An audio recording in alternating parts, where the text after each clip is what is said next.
नमस्कार, मध्य प्रदेश की महा डिबेट देख रहे हैं आप। मैं हूं प्रशांत कटारे। तो कांग्रेस से राज्यसभा सांसद दिग्विजय सिंह पूरे मध्य प्रदेश का दौरा कर रहे हैं, नेताओं की बैठकें ले रहे हैं, लेकिन निशाने पर है बीजेपी। दिग्विजय ने बीजेपी पर सूट के सहारे वार किया तो बीजेपी नेताओं ने एक साथ दिग्गी पर पलटवार किया। नरोत्तम मिश्रा ने दिग्गी को कांग्रेस का जैमर करार दे दिया। वैसे चुनावी साल में ऐसे वार पलटवार आपको देखने सुनने को मिलते रहेंगे। चर्चा करेंगे, लेकिन उससे पहले एक रिपोर्ट दिखाते हैं।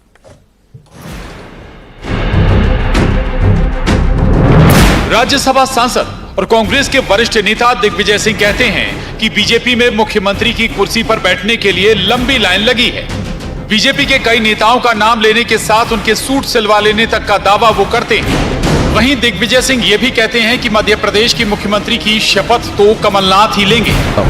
यहाँ के भाजपा के उम्मीदवारों की सूची मुख्यमंत्री की, शिवराज सिंह छोड़ने तैयार नहीं, भूपेंद्र सिंह तैयारी में है, हमारे भार्गव जी तैयारी में है, नरोत्तम मिश्रा तैयारी में है, हमारे नरेंद्र सिंह तोमर तैयारी में है, कैलाश विजयवर्गीय तैयारी में है और बीडी शर्मा भी अब तैयारी में है। अब 7 लोग तैयारी में कमर कसे हुए हैं, सूट सिलवाए हुए हैं। कब मौका मिल जाए, लेकिन मौका नहीं मिलेगा। शपथ ग्रहण होगी 2023 नवंबर दिसंबर में, तो कमलनाथ जी की होगी। दिग्विजय सिंह के सूट वाले हमले पर बीजेपी का जुबानी शूटआउट शुरू हो गया। बोले सिंधिया, हमारा मकसद केवल सेवा। तो नरेंद्र सिंह तोमर का रिएक्शन भी आया। जिनकी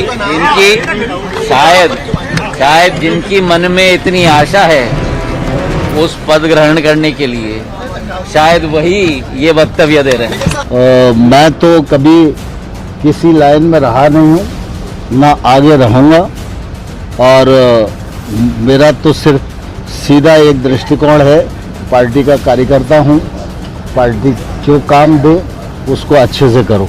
बाकी कौन कोर्ट सिलवाए बैठा है मेरी जानकारी में नहीं। लेकिन दिग्विजय सिंह पर सबसे करारा वार प्रदेश बीजेपी नेताओं ने किया। दिग्विजय सिंह जी, आप अपनी चिंता करिए, क्योंकि मुझे ऐसा लगता है कि आपको चिंता अपने बेटे की है। कमलनाथ जी को चिंता अपने बेटे की है कि वो कब मुख्यमंत्री बनेंगे, और आपको तो इस मध्य प्रदेश की जनता ने आईना पहले ही दिखाया है। उन्हें पूरी कांग्रेस उधेड़ के फेंक, हमारे सूटों की सिलाई पे ध्यान दे रहे हैं। दरअसल कांग्रेस में दिग्विजय सिंह जी जैमर का काम कर रहे हैं। जो बचा कुचा नेटवर्क है ना, ये उसको ही ध्वस्त करके मारेंगे। उस पर डाल दिया, अपने व्हाट्सएप पे, अपने उस पर फेसबुक पे डाल दिया, ट्विटर पे डाल दिया, कुछ भी। दिन भर में जब तक 10-5 मैसेज दिग्विजय सिंह के नहीं चले तो दिग्विजय सिंह के लिए चैन नहीं आएगा। अब दिग्विजय सिंह के बयान के क्या मतलब हैं, ये तो वही जाने। लेकिन दिग्विजय सिंह को भी बीजेपी से ऐसे पलटवार की आशा तो नहीं रही होगी। Bureau report, news 18, Madhya Pradesh, Chhattisgarh. तो दिग्विजय सिंह कहीं भी रहे, बीजेपी को टारगेट करना नहीं भूलते हैं। सागर पहुंचे थे, वहां पर बातचीत में, पत्रकारों से बातचीत में वो बीजेपी पर हमलावर हुए। बहरहाल चर्चा हम आगे करेंगे। 3 खास मेहमान हमारे साथ चर्चा के लिए मौजूद हैं। डॉक्टर दुर्गेश केसवानी जी, प्रवक्ता बीजेपी, बहुत स्वागत है दुर्गेश जी आपका इस चर्चा। कांग्रेस मीडिया विभाग अवनीश बुंदेला जी हमारे साथ हैं, बहुत स्वागत है अवनीश जी आपका चर्चा में। और वरिष्ठ पत्रकार पंकज पाठक जी हमारे साथ हैं, आपका भी बहुत स्वागत है। अवनीश जी, चर्चा की शुरुआत आपसे करूंगा। क्या कांग्रेस में किसी और किसी की महत्वाकांक्षा नहीं होती, क्या वो सियासत में ऊपर जाए और ऊपरी पद पर पहुंचे? देखिए, सबसे बात आज साबित हो गई प्रशांत जी। कुछ दिन पहले मैंने स्वयं कहा था कि दिग्विजय सिंह जी वो नाम है जिनका नाम सुनते ही भाजपा का गला सूख जाता है, भाजपा को कहते हैं ना सांप काट जाता है। और वो हकीकत बात ये रही कि आज दिग्विजय सिंह जी ने जैसे ही ये बोला, वो आप देख किस तरह से झर भाजपा के सारे नेता, पूरा मंत्रिमंडल, सब लोग बिल्कुल दिग्विजय सिंह जी का। मैं तो प्रदेश अध्यक्ष जी को आश्चर्य कर रहा हूँ, बीडी शर्मा जी को, कि बात कुछ हो रही, आप बेटों तक पहुंच गए। बीडी शर्मा जी, थोड़ा तो कम से कम आप भाजपा ऐसी पार्टी के प्रदेश अध्यक्ष हैं, तो कृपया इतनी ब्लो बेल्ट बात नहीं करनी चाहिए कि भाई उनने बात का सूट सिलवाए, मतलब आपको इतनी बुरी लग गई कि आप उनके बेटों तक पहुंच। तो ये मुझे लगता है कहीं ना कहीं ये साबित करता है कि भाजपा में अंतर्द्वंद तो है। सिंधिया जी को शायद गुस्सा इस बात का है कि मेरा नाम उतने सम्मान से क्यों नहीं लिया गया, इनका नाम लिया गया, उनका नाम लिया। तो ये बात है प्रशांत जी, और ये बात तो तय है कि भारतीय दिग्विजय सिंह जी के नाम लेने से क्या कोई पद में आ रहा है क्या बीजेपी में? नहीं, बात है ना कि साहब अगर जब कंपटीशन की बात कर रहे हो कि जो कौन दावेदार है, तो उसमें सिंधिया जी का नाम भी होना चाहिए। तो बात वही है कि एक बात आप समझे प्रशांत जी, ये भाजपा का अंतर्द्वंद है, और ये हम नहीं कहते, हमने खुद विधानसभा की कार्रवाई में देखा। जब विपक्ष में 15 महीने हम सरकार में रहे, तो मैंने खुद आंखों से देखा कि शिवराज जी बोलने खड़े होते थे तो उनके साथ 2 लोग और खड़े होते थे। एक तरफ नरोत्तम मिश्रा जी खड़े होते थे, फिर भूपेंद्र सिंह जी खड़े, मतलब कहीं ना कहीं इनकी पार्टी में ही आपस में जबरदस्त प्रतिस्पर्धा है मुख्यमंत्री पद के लिए। उस समय नेता प्रतिपक्ष के लिए थी, तो ये स्थिति तो है। और अगर सूट सिलवाए हो नहीं सिलवाए हो भैया, उसके ऊपर इतना विफल। मैं दुर्गे जी के पास जाऊं उससे पहले एक और छोटा सा सवाल। आप कह रहे हैं अंतर्द्वंद है, लेकिन सारे नेता एक ही लाइन कह रहे हैं, एक ही बात कह रहे हैं, अंतर्द्वंद कैसे, थोड़ा समझाएं। अंतर्द्वंद तो है ना साहब, कैलाश जी अलग लाइन पर जाते हैं, सिंधिया जी अलग लाइन पर जाते हैं। अच्छा एक बात सुनिए आप, मैंने खुद आपके चैनल पर सुना अभी हाल, नरेंद्र सिंह तोमर जी ने इनकार नहीं किया। उनने कहा आप कौन सूट सिलवाए मुझे नहीं मालूम, मतलब कोई तो सूट सिलवाए हैं। नरेंद्र सिंह तोमर जी की बात के मायने ये है कि हाँ कुछ लोगों ने तो सूट सिलवाया है, लेकिन दिग्विजय सिंह जी की बात भी समझिए, कितने ही सूट सिलवा लें, कितने ही लोग। सरकार कमलनाथ जी की ही बननी है, सरकार कांग्रेस की बननी, कमलनाथ जी शपथ लेंगे, लेकिन भारतीय जनता पार्टी जो कि हर मोर्चे पर फेल हो चुकी है, 3 लाख करोड़ से ज्यादा के कर्जे में प्रदेश को डुबो दिया है, रोजगार की बड़ी बड़ी बातें करने वाली युवा नीति की क्या हुआ? युवा नीति का कहीं है रोजगार उत्सर्जन हुआ? कहीं नहीं हुआ रोजगार उत्सर्जन। शिक्षा कर्मियों की नियुक्ति कर पाए? 24 लाख बैकलॉग के पद खाली हैं, 1.25 लाख पद शिक्षा कर्मियों के खाली हैं, 1 लाख से ज्यादा पद नरोत्तम मिश्रा जी के खुद के विभाग में खाली हैं। वो आज हम चर्चा कर ही रहे हैं, आज चर्चा कर रहे हैं, हम लगातार आज होती है। नरोत्तम मिश्रा जी अभी ये बोल रहे, थोड़ी देर पहले हम लोग को जानवर बोल रहे थे, उनने आज हम लोगों को जानवर भी बोला। तो ये देखिए, ये लोग जिम्मेदार लोग नहीं हैं, ये सत्ता के रौब में इतने हम इस पर भी बात करेंगे। दुर्गे जी सूची गिना रहे हैं, सुना आपने दिग्विजय सिंह साहब को, सुना होगा, सूची गिना रहे हैं, कह रहे हैं सूट भी बना लिए हैं। देखिए मुझे लगता है कि दिग्विजय सिंह जी हमेशा ही दिशा के विपरीत चलने वाले नेताओं में से हैं। वो नब्ज समझ नहीं पा रहे हैं कुल मिला के, और एक जो इनकी मानसिकता है कि कैसे भी करके मैं सुर्खियों में बना रहा हूँ, इस तरह के बयान देने का काम करते हैं। अब दिग्विजय सिंह जी को तो ये बताना चाहिए कि कमलनाथ और आप सड़कों पर बैठ के जब झगड़ते हो तो उसको क्या माना जाए प्रदेश में। आप उसके साथ देखते हैं जब सुरेश पचौरी और कमलनाथ जी की आपस में नहीं बनती, अरुण यादव और कमलनाथ जी की नहीं बनती, कांतिलाल भूरिया कमलनाथ की नहीं बनती है, राहुल सिंह कमलनाथ की नहीं बनती है, मुकेश नायक कमलनाथ की नहीं बनती है, जीतू पटवारी उनकी नहीं बनती है। तो ये कहीं ना कहीं सिर्फ और सिर्फ कांग्रेस में जो रसाकशी है, वहाँ कबीलों के सरदार हैं, इसलिए बेटर ये है कि अपन एक आरोप लगा के सामने फेंक दिया जाए। अरे दिग्विजय सिंह जी, आप तो वो शख्स हैं जिसको देश की जनता की भावनाओं की कदर करते हुए भोपाल की जनता ने 3.5 लाख वोटों से आपको घर बिठाया है। आपको एन केन प्रकरण कैसे भी करके सुर्खियों में बना रहना चाहते हैं, और इसलिए उलझुल बयान देकर आप बात करते हैं। अरे जैसा डॉक्टर नरोत्तम मिश्रा जी ने कहा कि पूरी कांग्रेस को उधेड़कर आप दूसरों के सूट पर ध्यान दे रहे हो, जिसको मुझे लगता है कि दिग्विजय सिंह कांग्रेस के वरिष्ठ नेता हैं, अपनी कांग्रेस की पार्टी पर ध्यान देना चाहिए। और वीडी शर्मा जी ने तो हमारे प्रदेश अध्यक्ष जी ने स्पष्ट कर दिया, आप पुत्रमोह में पूरी कांग्रेस को कैबिनेट के मंत्रियों का दर्जा दिलाया था आपने, और आज जब वो इस बात पर इंगित कर रहे हैं तो हमारे कांग्रेस के प्रवक्ता साथी को अच्छा नहीं लग रहा है वो। अरे दिग्विजय सिंह जी, कभी तो जनता की नब्ज को पहचानिए, कभी तो जनता की नब्ज को सुनिए, कभी तो जनता की जो वो बात करना चाहती है उस पर तो आप कभी ध्यान दीजिए। आप हमेशा से ही कभी आप आतंकवादियों को जी कह के संबोधित करते हैं, कभी जाकिर नाइक को शांति का दूत बताते हैं, कभी आप राम जी पर प्रश्न चिन्ह खड़े कर देते हैं, कभी राम सेतु पर प्रश्न चिन्ह खड़े रहते हैं। क्यों आप ऐसे उलझुल बयान देते हैं मीडिया में कुल मिला के एक दिन की सुर्खियां बने रहे। और जब भूमि पूजन हो रहा था भगवान श्री राम जी के मंदिर का, और विश्व के लोकप्रिय नेता उसका भूमि पूजन कर रहे थे, तब भी अगर प्रश्न चिन्ह लगाने का काम किया तो मिस्टर बंटाधार ने किया, रहेगा, मैं उसी दिशा में जा रहा हूं जिस दिशा में आप मेरे मुंह पे शब्द कहलाना चाहते हैं। तो दिग्विजय सिंह जी बंटाधार हैं, निश्चित रूप से जनता उनको इसी नाम से जानती है। चलिए ठीक है, मैं आऊंगा आपके पास। लेकिन प्रशांत जी देखिए, ये धार्मिक एजेंडा हर जगह नहीं चलना चाहिए। नहीं, धार्मिक एजेंडा क्यों? विषय दिग्विजय सिंह आप कहां चल गए विषय से? प्रशांत जी, आज विषय है, मेरा निवेदन है, आज किस विषय से लेकर हर जगह हिंदू मुस्लिम करते, यही भाजपा की ये आप टुकड़ा टुकड़ा मानसिकता वाले लोग, दिग्विजय सिंह ये विकास की बात नहीं करती है। आप सब लोग दिग्विजय सिंह जी बात हो रही है। दिग्विजय सिंह जी आज एक और बात, अगर मैं कहूँ आपके नेताओं ने भी जी का, जी का, फलाना जी का, ठिकाना जी का, दिग्विजय सिंह तो कहते ही है ना, कैसी बात कर रहे हो? दिग्विजय सिंह तो कहते ही है ना, कहते ही है वो तो खुद अभी अरे जाकिर नाइक को शांति का दूत बताते नहीं, बताते चल ठीक है, टुकड़ा टुकड़ा गैंग से ग्रसित है नहीं है वो। अब नहीं जी, दुर्गेश को लेकर आगे बढ़े, आज भी उसी लोग बयान को ये विषय दुर्गेश जी हम फिर कभी बात कर लेंगे इस पर, फिर कभी बात कर लेंगे। आज भी हालांकि दिग्विजय सिंह जी ने ऐसा एक मसला भी छेड़ा है, भाई कहा है कि भाई मुस्लिमों की आबादी हिंदुओं के से कम प्रमाणित कर रहे हैं। खैर उस पर मैं नहीं जाऊंगा, ठीक है, उस पर मैं नहीं जाऊंगा। पंकज पाठक जी ये बताइए, शिवराज जी के कद का तो मध्य प्रदेश में फिलहाल कोई बीजेपी में नेता है नहीं, तो कहीं और निशाना साध रहे हैं क्या दिग्विजय? कहां निशाना है दिग्विजय का? देखिए ये सूट चल रहे हैं, ये सब बातें जो राजनीति में चुनाव के पहले होती हैं, ये कोई नई बात नहीं है। ये ठीक है, इस बात दिग्विजय जी ने बयान दिया है इस बारे में, पहले भी चुनाव में इस तरह के बयान आते रहे हैं सूट सिलने वाले, नया बयान नहीं है कोई। हो सकता है कि बयान देने वाले नए हो, लेकिन ये जो है दिग्विजय सिंह जी जो हैं, उन्होंने अब ये भोपाल की राजनीति के तालाब में एक छोटा सा पत्थर उछाला है और फिर वो देख रहे हैं कि क्या इसकी प्रतिक्रिया होती है। मुझे एक चीज तो समझ में आती है, वैसे कांग्रेस को इसके लिए ये कहा जाएगा कि कांग्रेस के नेता जो दिग्विजय सिंह हैं, ये जिस तरह से उन्होंने ये कहा है, तो इससे एक चीज तो यानी जो लीडरशिप है भारतीय जनता पार्टी के पास, तो एक चीज तो साफ हो गई है। भारतीय जनता पार्टी को तो धन्यवाद देना चाहिए दिग्विजय सिंह जी के कि पार्टी के पास बड़े बड़े नेता हैं।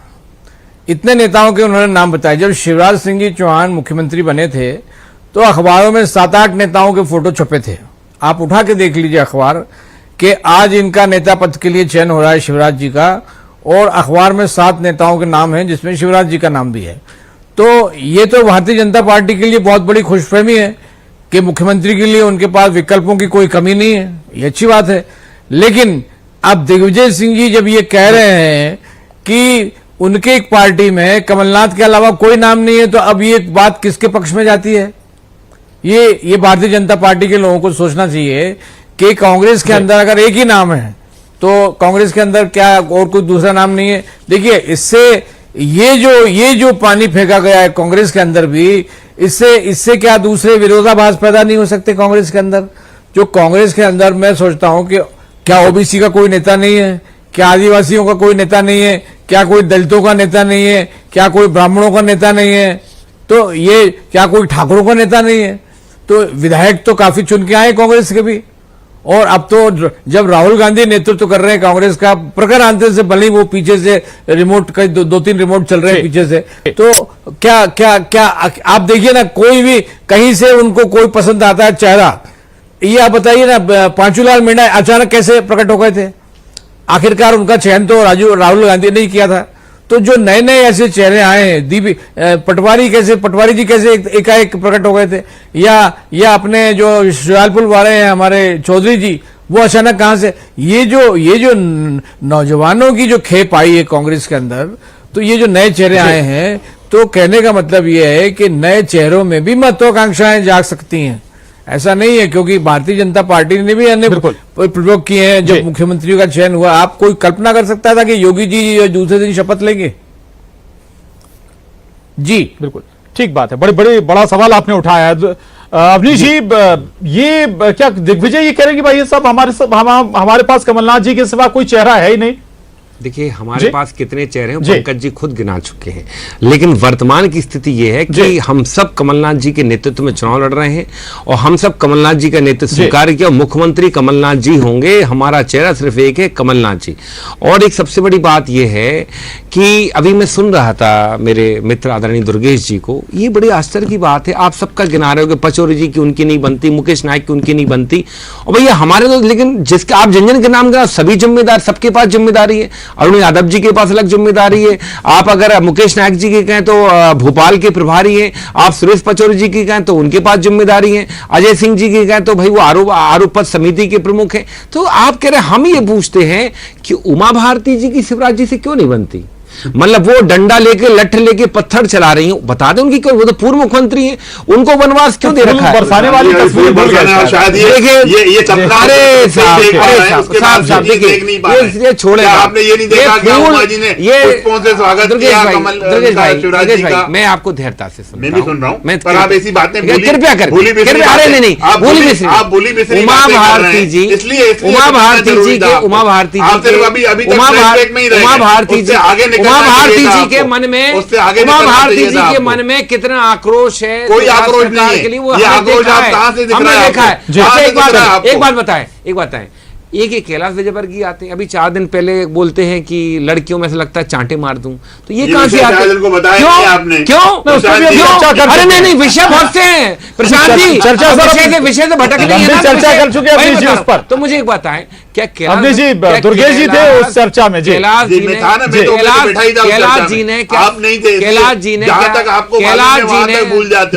ने क्या समय समय पर शिवराज जी को आईना नहीं दिखाया? कभी नहीं दिखाया। क्या रघुनंदन शर्मा जी ने नहीं दिखाया? मुझे बताएं, या अजय विष्णु जी ने नहीं एक बात बताइए, बताया? एक आपके विधायक हैं नारायण त्रिपाठी, वो अलग पार्टी बनाने की बात कर रहे हैं, बता दें इनमें क्यों नहीं बनती है? आपको मतलब बेवजह एक प्रोपेगेंडा बना रहे कि इनमें नहीं बनती, उनमें। भैया हमारे तो सारे नेता काम कर रहे हैं, कमलनाथ जी के नेतृत्व में काम कर रहे हैं, भाजपा के पेट में क्यों दर्द हो रहा है? मुझे एक बात बता दो। दुर्गेश जी एक्शन इस पर। और दिग्विजय सिंह जी वो नेता है, स्पष्ट हो गया, भाजपा को सांप सूंघ जाता है, गला सूख गया। नरोत्तम जी तो कह रहे हैं कि वो जैमर है भाई, अरे गंभीर कांग्रेस के जैमर है नरोत्तम मिश्रा जी कह रहे हैं। अगर जैमर लगते तो नरोत्तम मिश्रा जी अपने मुंह में जैमर लगा लें जरा, हमेशा फालतू की बातें करते हैं। मुझे एक बताएं, अगर प्रवक्ता है सरकार के तो ये बताओ आदिवासियों पर सबसे बलात्कार क्यों हो रहे हैं? अगर प्रवक्ता है सरकार के तो ये बताओ बेरोजगारी क्यों है? अगर प्रवक्ता है सरकार के तो बताओ 3 लाख करोड़ का कर्जा क्यों है? अगर प्रवक्ता है सरकार के तो बताओ किसानों की फसलों की उनको उचित कीमत क्यों नहीं मिल रही? अगर प्रवक्ता है सरकार के तो ये बताओ कारम बांध क्यों टूट जाता है बनते बनते? अगर प्रवक्ता है सरकार के जवाब ले लीजिए दुर्गेश जी से। अगर प्रवक्ता है सरकार के तो मुझे बताओ आदिवासी बच्चियों के साथ बलात्कार क्यों होता है? अगर प्रवक्ता है सरकार के तो मुझे बताओ रेप माफिया जवाब दिए। अच्छा जी अच्छा चल दुर्गेश जी, ये निश्चित रूप से दिग्विजय सिंह जी के बयान से आते हैं ये, मैं और तो इनका जो एटीट्यूड देख रही है, वो एटीट्यूड देख रहा है, डर गई है। वो तो 3.5 लाख वोटों से घर गई है। जनता ने 3.5 लाख वोटों से उनको वापस भेज दिया, 3.5 लाख वोटों से वापस भेज दिया। तो मुझे लगता है मुख्यमंत्री बन गए। ये जिस तरह से आपा अपना खो चुके हैं, ये भी अपना आपा खो रहे हैं। की बात करूं, प्रशांत जी आपा हो रहे हैं, दिग्विजय सिंह का नाम शांत लेके कराइए। ये डिबेट में इनके पास विषय नहीं है, कितने विषय नहीं है, इसलिए ऐसे बातें कर रहे हैं। अच्छा अवनीश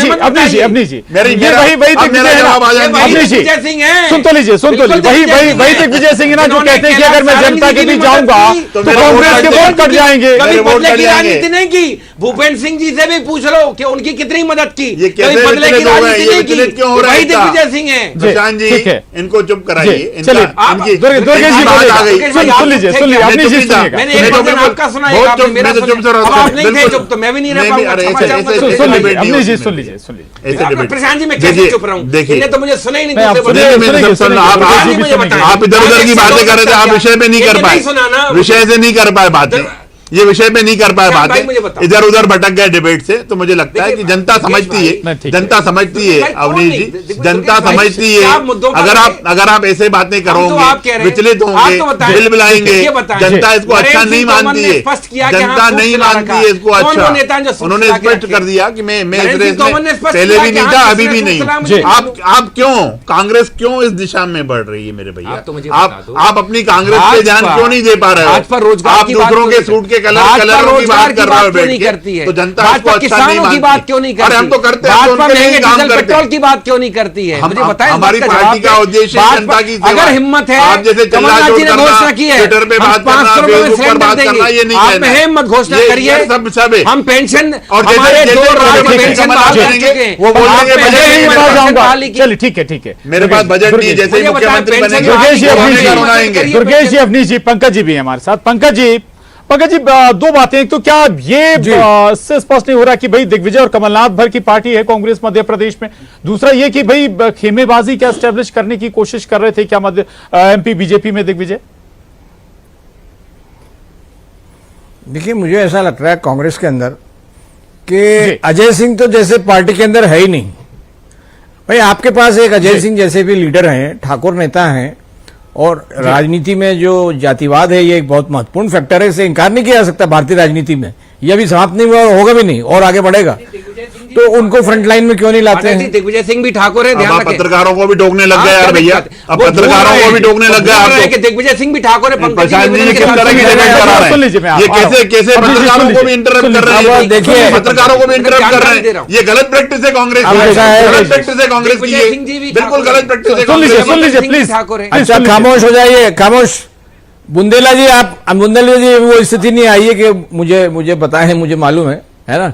अभी वो स्थिति नहीं आई है। आ जाए, अच्छी बात है, लेकिन वो कौन कौन ठाकुर है वो बात नहीं कर रहा हूं, लेकिन वो भी एक ठाकुर नेता है, उनको भी फ्रंट लाइन पे लाना चाहिए। ऐसे और भी हैं, लेकिन कांग्रेस ने जब कर रहे हैं, ये क्या कर ये रहे हैं? स्थिति, शांत हो जाइए, शांत हो जाइए, देखिए, शांत हो जाइए। देखिए, कांग्रेस के प्रवक्ता जब कांग्रेस के अंदर, अवनीश जी, कांग्रेस के पास आ रहा हूं, उनके पास। जब कांग्रेस के जी जब कांग्रेस के अंदर पाठक जी, राजनीति आप का पत्रकार जो हैं, केंद्रीकरण है, नहीं, ठीक है, मैं सम्मान करता हूं, लेकिन ध्रुवीकरण जो है दो लोगों के नेताओं के बीच में हो गया है, तो मुझे लगता है कि ऐसी स्थिति में धन्य मतलब धन्य ऐसा चौथा लोग नहीं, पंकज जी, ये ठीक नहीं साहब। अरे उनको बोलने दीजिए ना, पंकज जी को तो सुन तो लीजिए आप। नहीं, आप जनता देख रही है साहब। वही तो मैं कह रहा हूँ, जनता देख रही है सब, जनता को कम से कम समझ भी तो आए आप बात क्या कर रहे हैं, क्या चर्चा हो रही है। मैं सम्मान कह रहा हूँ, हमें तो इंटरप्ट कर ही रहे हैं, डॉक्टर गोविंद सबको सिंह इंटरप्ट कर रहे हैं आप डिबेट में। अरे छोड़िए ना, ठाकुर पर केंद्रित क्यों कर रहे हैं चर्चा? अवनीश जी, ठाकुर पर केंद्रित मत करिए चर्चा। मेरा सवाल है, कांतिलाल भूरिया का जिक्र कर रहे थे, सुरेश पचौरी का जिक्र कर रहे थे, मैं 2-3 नाम और जोड़ देता हूं भाई। क्या अरुण यादव की कोई ख्वाहिशें नहीं है क्या? अजय सिंह की कोई ख्वाहिशें नहीं है क्या? भाई आपके और तमाम नेता, जीतू पटवारी, उनकी कोई ख्वाहिशें नहीं है, केवल कमलनाथ जी की ख्वाहिशें रहेंगी। क्या उमा भारती की कोई ख्वाहिश नहीं भाई, है? क्या अजय विष्णु की कोई ख्वाहिश नहीं है? आपने इस बात का भी जवाब भाई देखिए, ऐसा गंभीर चर्चा हो तो मुझे, ठीक है, गंभीर चर्चा हो तो चर्चा करें। अब ये बेमतलब की बातों के तो जवाब मुझे देना नहीं है। आपने सही कहा, आपने तमाम नाम खुद ही बता दिए है, कोई किसी तरह का केंद्रीकरण नहीं हो रहा है, कहीं कोई केंद्रीकरण नहीं है, बहुत ही बाइफरकेट करके चीजों को मैं रख रहा हूं। आपने खुद ही नाम बता दिए, कितने नेता हैं कांग्रेस के जो बताए, आपने खुद ही बताए। तो मेरा कहने का मतलब यह है कि ये जो नासमझियां हैं, इनको समाप्त करने की जरूरत है, और जिन लोगों में कैलिबर है, ऐसे लोगों को भी सामने लाने की जरूरत है। और क्यों नहीं लाया जाता? अब अगर ये आरोप लगता है कि 2 लोगों में सिमटी जा रही है कांग्रेस, तो उसको बाइफरकेट करिए, आप उसका विकेंद्रीकरण करिए। ये किसके फायदे में जाएगा? क्या भारतीय जनता पार्टी के खाते में जाएगा? क्या ये कांग्रेस के खाते में जाएगा? लेकिन इसको दिमाग को खोल के समझने की जरूरत है। ऐसा नहीं कि कांग्रेस के लीडर्स इसमें बात नहीं करते हैं या सोचते नहीं होंगे, वो सोचते होंगे, निश्चित रूप से सोचते होंगे। मेरे से भी चर्चा होती है, मेरे से भी बातचीत होती है, मुझको भी बुलाते हैं, मैं भी जाता हूँ, बातचीत करता हूँ, अनेक मुद्दों पे बात होती है। यही खत्म करनी पड़ेगी। माफी चाहूंगा दुर्गेश जी, वक्त नहीं है दुर्गेश जी माफी चाहूंगा, लेकिन चर्चा जी फिर हम किसी दिन मसले पर बैठेंगे। चुनावी साल है, बहुत सारी ऐसी चर्चाएं होंगी। दुर्गेश जी, अवनीश जी, माफी चाहूंगा, बहुत शुक्रिया आप तीनों खास मेहमान दुर्गेश जी, अवनीश जी, पंकज जी, बहुत धन्यवाद। महाडिबेट में इतना ही।